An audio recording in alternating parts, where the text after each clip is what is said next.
Have you ever reached the end of summer and started thinking about what comes next?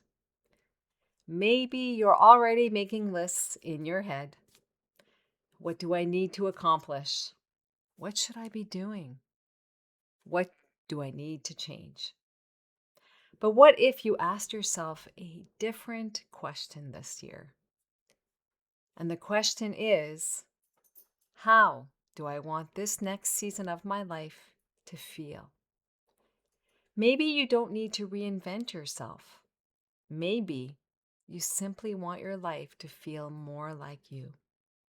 In this week's episode of Choose Happy with Marie, we're talking about what happens when you stop looking outside yourself for the answers and start listening to your own inner voice. Because the way you want your life to feel can tell you a lot about what matters to you. Come on in. It's time to choose happy.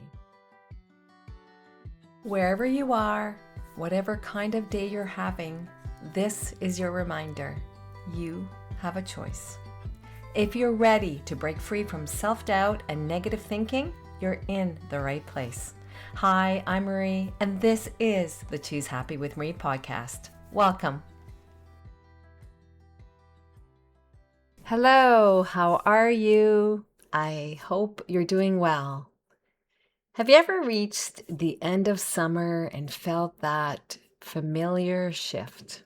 The days are getting a little shorter, the pace is starting to change, and somehow you can feel that another season is beginning. For me, there's something about this time of year that naturally makes me pause and look ahead. And maybe you're feeling that too. Maybe you're thinking about what's coming next, what you need to accomplish, maybe what you want to organize in your home, maybe what you need to get back to. But today, I want to invite you to ask yourself a different question. And that question is, how do I want this next season of my life to feel? Not what do I need to accomplish, not what should I be doing, or not what does everyone else need from me, but rather, how do I want to experience my life? Because I think we spend so much time planning what we're going to do that we forget to think about how we actually want to feel while we're living our life. And sometimes the answer to that question, it can tell us more about what we need than another to-do list ever could. Most of us have become very good at planning our lives. We make the lists, we meet the deadlines, or at least most of them. We take care of people, our family, our friends, our colleagues. We show up, we get things done. And there's nothing wrong with being responsible. It's actually a really great quality to have. But somewhere along the way, we can become so focused on everything that we're supposed to be doing that we stop paying attention to what our own lives feel like. And I think this becomes especially noticeable in midlife. You and I, we've spent years building a life. We've been raising our children. We've built a career. We've taken care of our family. We've been the dependable one. You've done so many of the things that you were supposed to do, or that society said you were supposed to do. And then sometimes quietly, you may be beginning to wonder, what do I want now? Not because there's necessarily anything wrong with your life, but because you're changing. Your priorities are changing. Your responsibilities may be changing as your children are grown up. And the woman you are today may want something different from the woman you were 10 or 20 years ago. Maybe you don't want a completely different life. Maybe you just want your existing life to feel more like yours. Maybe you might want more peace, more freedom, or connection with others. Maybe it's more creativity or more time to yourself, or maybe more adventure, or simply more space to breathe. And that's why I love this question. And I'm asking this question to myself as well in my own life. And that question is, how do I want this next season of my life to feel? Because by asking this question, it moves us away from the pressure to figure everything out, and it brings us back to ourselves. When I ask how you want your life to feel, I'm not suggesting that you should make every decision based on your emotions in the moment. That's not what I'm talking about. I'm talking about something actually deeper. It's the experience you want to create in your life. That experience can give you clues about what matters to you. Let's give a few examples to illustrate what I'm referring to. Let's say you realize you want this next season of your life to feel more peaceful. I know that's something I want.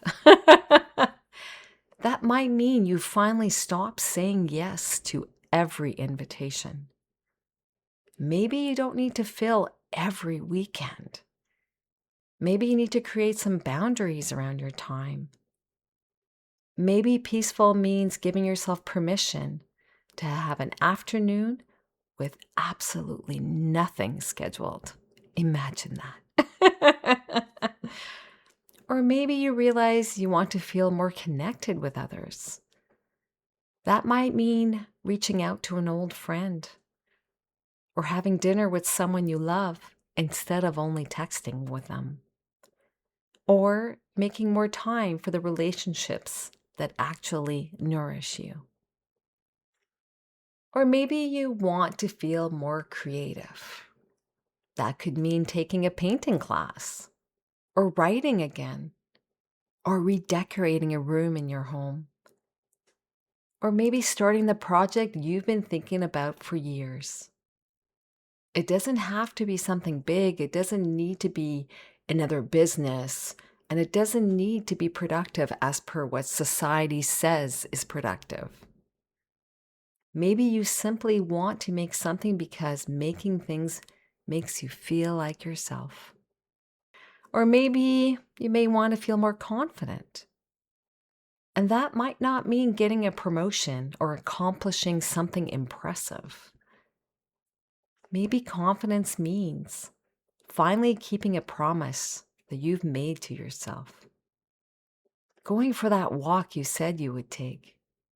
Or speaking up when something doesn't feel right. Or maybe it's making a decision without asking 5 other people what they think. Or trusting your gut instead of talking yourself out of what you already know. Do you see what happens? The feeling becomes information. It gives you the clues. And that's an important part of self-trust. Because when you listen to yourself, you don't always get a 10-step plan. Sometimes you get a feeling. It's a nudge. It's a quiet knowing. It's a sense that something matters. Or maybe it's a sense that something no longer fits. And immediately, instead of dismissing it, what if you could become curious about it? What if you listened? And this is where I think everything we've been talking about lately comes together. If you've been following the show and the previous episodes that have led to this one. Because creating a life that feels like yours doesn't begin with having all the answers. It begins with hearing yourself again. Listening to that quiet voice inside you paying attention to what matters to you now. And then that's when self-trust can be nurtured, because believing that what you're hearing is worth listening to, that is self-trust. Recognizing that your wants matter. Your feelings are information. You don't need someone else to tell you what is right for you. And when you begin to trust yourself, you know what happens? You can start choosing yourself. Not in a selfish way. That's not what we're here for. But in a way that honors who you are and the life you want to live. And that's how you begin to create a life that actually feels like yours. Not through one big decision, but through the small choices you make over and over again every day that bring your life into greater alignment with who you are. So you first start to hear yourself, trust what you're hearing, choose yourself, and start creating the life that feels like yours. That's the journey. And you don't have to figure it all out today. You just have to be willing to listen. Listen to yourself and trust what you hear enough to take the next step. So before we finish today, I want to give you a little space to think about this. So if you can, take a deep breath and imagine yourself on December 31st. The year is coming to an end. You're looking back at these final months of the year, and instead of thinking about everything you accomplished or didn't accomplish, imagine looking back and asking yourself one question, and that is, how did I show up for myself? Maybe you can imagine yourself saying, I finally started listening to myself. Or maybe it's, I stopped saying yes when I really meant no. Maybe it's, I made time for something that mattered to me. Or maybe it's, I trusted my gut. Or it's, I stopped waiting for someone else to give me permission. Or maybe it's, I made myself a priority. Or maybe your answer will be something completely different. There is no right answer. Only the answer that you hear from yourself. So here's the one question I want you to sit with. How do I want this next season of my life to feel? And then if you want to take it one step further, here's the other question. What is one choice I can make between now and the end of the year that supports that feeling? That's it. You don't need to create a 5-year plan. I mean, those are good, but you don't need to. You don't need to reinvent yourself. You don't need to figure out the rest of your life. It's too big. Sometimes we just need to start with something simple, the next step, the next choice. One honest choice. The choice that says, I'm listening to myself. And I want to leave you with a choose happy affirmation. And that is, I trust myself to create a life that feels aligned, meaningful, and true to me. I'll repeat it. I trust myself to create a life that feels aligned, meaningful, and true to me. Take that with you this week. And remember, your next season doesn't need a perfect plan. It begins with a willingness to listen to yourself. Because when you trust your own voice, you can start creating a life that truly feels like yours. And if you'd like to continue this conversation with me, I'd love to have you to join my email list. Each week I send a little encouragement and practical ideas to help you quiet the noise, trust yourself, and create a life that feels more like yours. You can join me at the link in the show notes. Thank you so much for being here. I hope you have a wonderful rest of the summer, and I'll see you here next week. Until then, remember, you don't have to have it all figured out. You just have to be willing to listen to yourself. Wishing you a wonderful week, choosing happy. Cheers! Thanks for listening to Choose Happy with Marie. If today's episode spoke to you, I would love it if you could share it with a friend or leave a quick review for the show. It helps more women find this kind of support. Remember, you don't have to overhaul your life to start feeling better. You just have to choose happy right where you are, one choose happy choice at a time. I'll see you next time. Take care.